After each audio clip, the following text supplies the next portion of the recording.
Okay, guys, it is Friday, March, is it 17th? No, not the 17th. It's like the 14th, 15th. Yeah, it's the 15th, which is Friday, and it's the Friday before my event tomorrow at Oxon Hill High School. It is a health and wellness event, and I'm excited to be featured, one of the vendors at this event. I think it's very important for our community, especially to know what wellness looks like, and just exposing people to new and different things to broaden their palate, to broaden their mind. So anything related to health, I'm all for it. And I'm also on my health journey. This is probably the third or fourth week in a row that I have been consistently going out at 7 a.m. Today, I went out at 6 a.m. because my original plan was I'm going to go out at 7 a.m. In my backyard and do 2 miles. At least 2 miles. At 7 a.m. on the days that my husband goes to work late. And then I'll just do like some weights or something on the days that he goes in early. But today is the day he goes in early, and I was just like, I have to go out and get that exercise. And it starts to get you like that, like you have to start your day with it no matter what. So I went out at 6 a.m. today, and because I know I have a lot of stuff to do. And so when you have a lot of stuff to do, it's really good to get that exercise in, because it also gives you energy. Just like I tell people, you know, in order to make money, you have to spend money. So in order to get energy, you have to give energy. You know what I'm saying? And put your energy into working out, and then you gain so much more. So, like, my day doesn't feel right if I don't exercise now. And that's what I wanted to get to. I wanted to get to the point where it's like, I have to do it. Because I would always be so off and on with exercising. And, you know, really letting my parasites dictate. Wow. No diddy.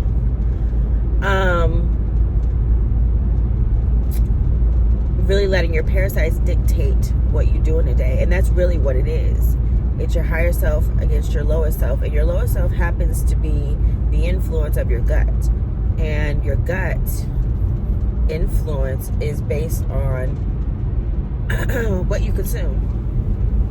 And so if you're consuming parasitic, you know, food, which isn't really food, you know, seafood, meat, all those things contain parasites. But also the consumption of sugar causes parasites as well. So, you know, and in the spiritual world, they can be considered demons, and that might be what they say in the Bible is what you're possessed by, those parasites. Because when you drink alcohol, right, that's sugar, and then you turn into somebody else, and then you black out, and a host has taken over your body. That's all spiritual.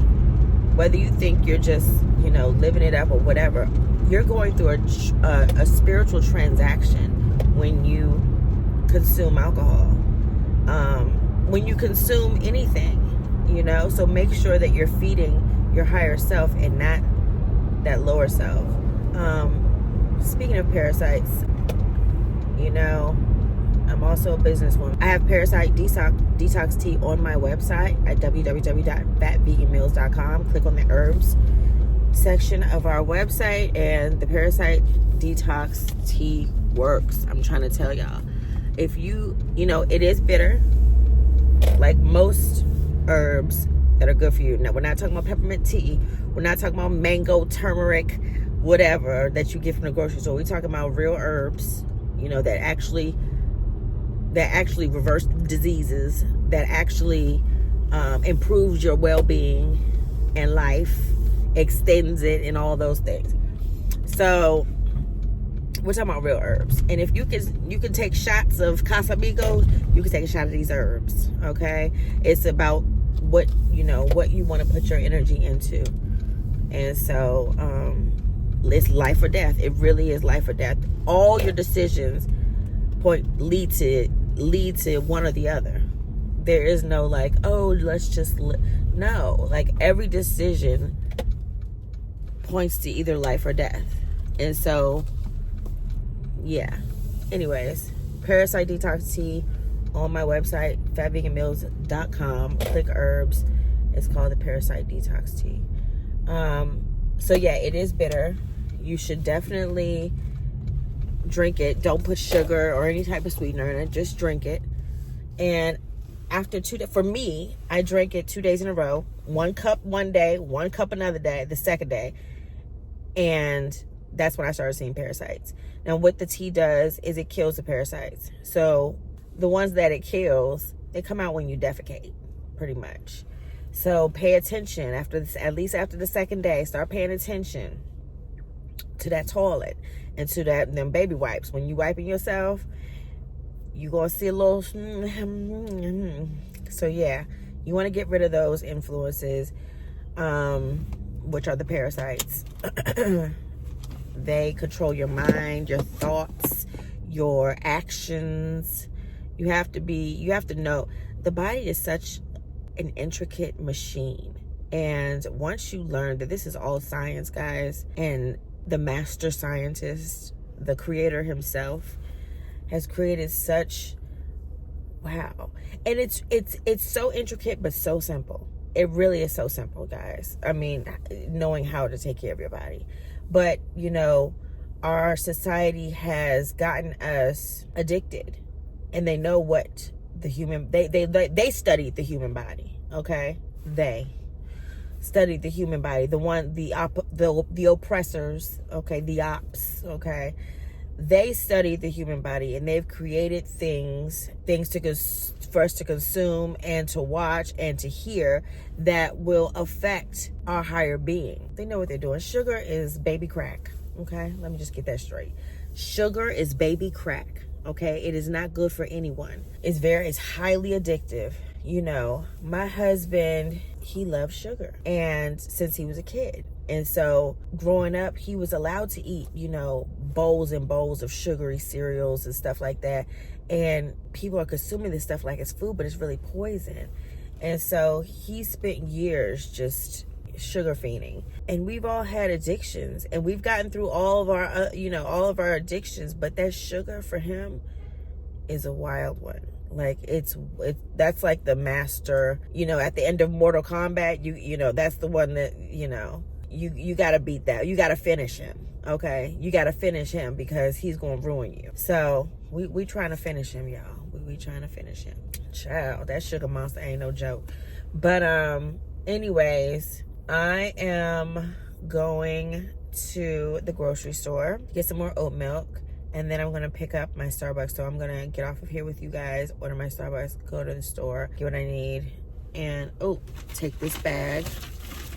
I have to take a bag at this store, which I actually really like, because ever since my last semester, I had a project where I did a project on litter, a community problem that the community can solve. And that was the project. We couldn't identify a community problem that would need political figures to do. You know what I'm saying? Like, we need more roadways. Like, you gotta have government involvement. But we had to identify a community issue that the community can solve. And mine was littering. And I really didn't know what my issue was going to be or what my project was going to be until I saw this, he had to be 70-something-year-old man on the side of the road. It was like a Saturday a.m. And I was going to Starbucks really early for some reason that day. Must have had something going on. And I noticed him on the side of the road picking up litter. And it looked like he was just like a neighbor, this is his neighborhood, and he just decided to come. And I'm just like, wow, we got a lot of litter. That's when I noticed the litter. And I'm like, this older you know, this senior citizen is out here picking up litter. It's wild. And so then I started becoming obsessed with litter and just seeing people throw cigarette butts out of their windows. Trust me, I used to do it. I used to be one of those. But I never would let somebody like be in my, like, I hate people that are in their car and they just throw out cups and like their McDonald's bag and like, what is wrong with you? I've always been that kind of person. But cigarette butts didn't seem so harmful until I figured out that yes, it is very, very, very, very, very, very harmful. Because just think about it. What if a mother bird, right, is looking for food for her baby birds in her in the nest, and she picks up your cigarette butt, right, and feeds it to her? You know what I'm saying? And then that starts something in their DNA. So if they even survive when they have children, you know what I'm saying? These are toxic things. This is the same thing that happens to us. You see what I'm saying? So not only that, but you know, it can harm wildlife. It can harm our water streams. Okay, it toxifies our water sources because cigarette butts get blown into sewage. The sewers are connected to our water sources, and this is contaminating our water. Okay, when it rains, okay, all that rat poison, all that nicotine, all that tar, all those different things, those cancerous causing things are in our environment, in our grass, in our dirt, feeding the trees. Do you see the trickle down effect of every single thing? Same thing with plastic. You know what I'm saying? It's just, it affects more than you think. It's not just throwing it out, oh, somebody's going to get it. Because sometimes people don't get it. You know what I'm saying? You don't know how much. Maryland alone spends $8 million in taxpayers' money on litter pickup. And you know they don't come all the time.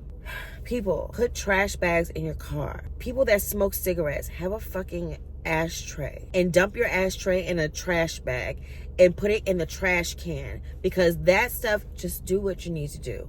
Act like this is your land, first of all, especially if you're my color. Act like this is your land, like you've inherited the earth. You don't want this is my I don't want my looking terrible. This is the thing that helps us breathe. These trees, but they're drinking nicotine water. You know what I'm saying? Like, come on now, guys. Like, do better. Do better. But I'm done with my spiel. I'll see you guys in the next one.